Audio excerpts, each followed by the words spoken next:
আসসালামু আলাইকুম। আজকে আমরা আসলাম উহুদের পাদদেশে, উহুদের প্রান্তরে। অবশ্য রাত, স্পষ্টভাবে তেমন কিছু দেখা যায় না, যতটুকুই দেখা যাচ্ছে। আর মনে অনেকটা প্রশান্তি পাচ্ছি এসব জায়গায় এসে।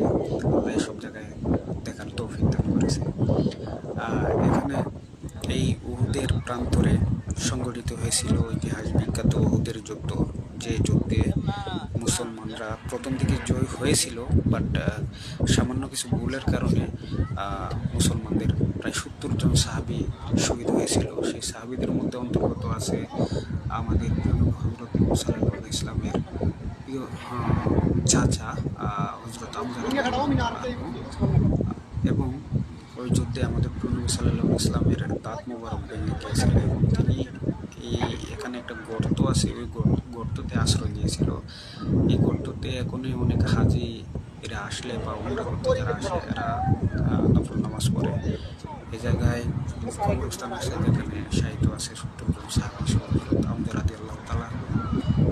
আর ওই জায়গায় সৌদি সরকার এখন পর্যটন এলাকার মতো করেছে।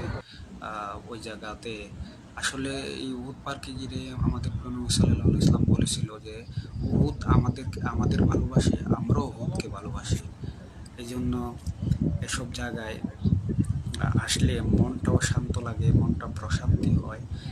খুব ভালো জায়গা। আমাদের এসব জায়গায় আল্লাহ তাআলা আরো আনার তৌফিক দান করুক। যারা দেখেনি তারা আসার তৌফিক দান করুক আল্লাহ তাআলা।